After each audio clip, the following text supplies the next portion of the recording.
n'est-ce pas, elle est censée évoluer suivant certaines vertus. Il y a des règles qui sont là pour régir la bonne marche de la République. Le gouvernement qui est là, il est censé être un gouvernement du peuple, par le peuple et pour le peuple. Et moi je me dis que les gens devraient s'inscrire par rapport à cette logique-là. Sans nous, ils n'ont pas de raison d'être. Ils auraient dû prendre des mesures, n'est-ce pas, pour pallier à ce drame-là qui est survenu. Ils ne l'ont pas fait. Et tout le monde sait qu'ils sont entièrement responsables de ce drame-là qui est survenu.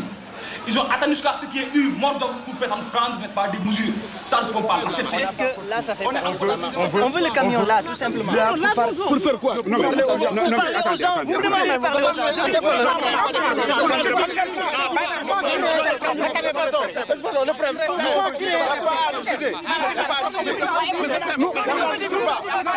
Commissaire, on n'est pas là. On va créer des problèmes, commissaire.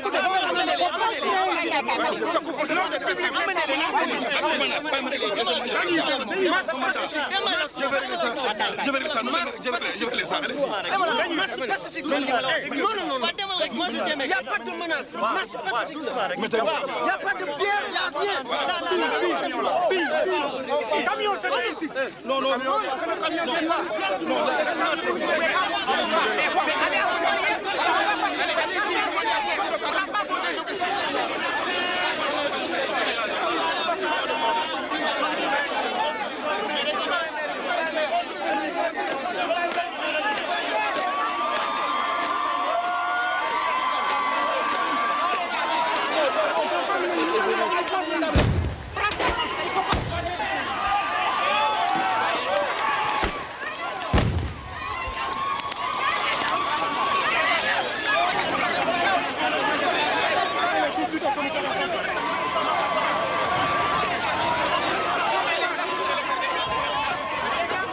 Dans l'évaluation du bilan de l'alternance que forcément chaque citoyen fera, je pense qu'immanquablement, le naufrage du Joola constituera un passif lourd. C'est également un des dossiers judiciaires les plus scandaleux qu'on ait pu traiter. Comment imaginer que tous ces citoyens restent au fond de l'eau et puis périr sans qu'il n'y ait un seul coupable? Parce que ce qui est le plus inadmissible dans le naufrage du Joola, c'est qu'on puisse dire aux familles qui ont perdu des parents dans le naufrage qu'en vous dédommageant sur la base de quelques milliers de francs CFA ou bien même de quelques millions, qu'est-ce que ça change dans l'affaire, que justice aura été rendue. Il aurait été beaucoup plus rédempteur pour ces familles-là que finalement on puisse découvrir les vrais coupables, d'autant plus qu'en l'espèce, il n'y avait pas d'effort particulier à faire pour rechercher les coupables. Les sanctionner, non seulement pour l'exemple, mais parce que l'acte de justice est d'abord un acte de vérité avant d'être un acte de dédommagement.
vendredi 26 septembre 2002, le monde se réveille abasourdi.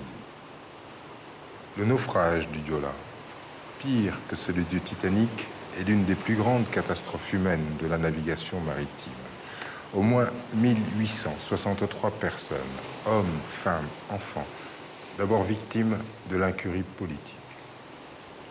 Il fallait entre 600 et 700 millions de francs pour sa réparation.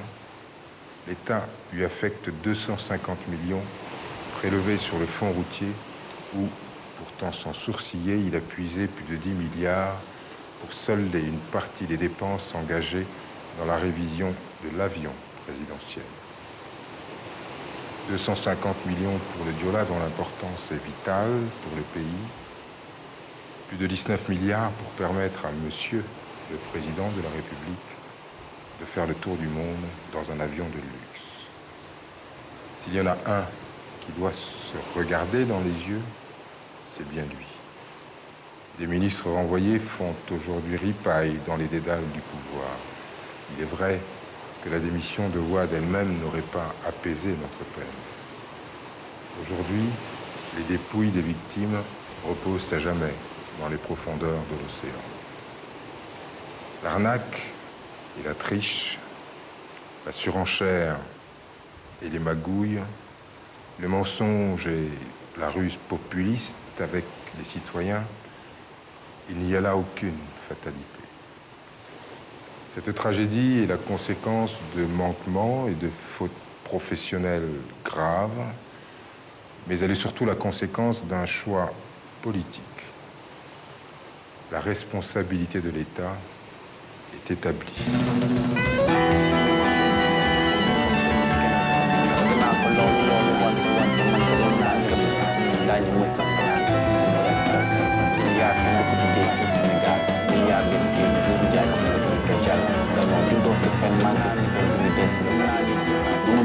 Kan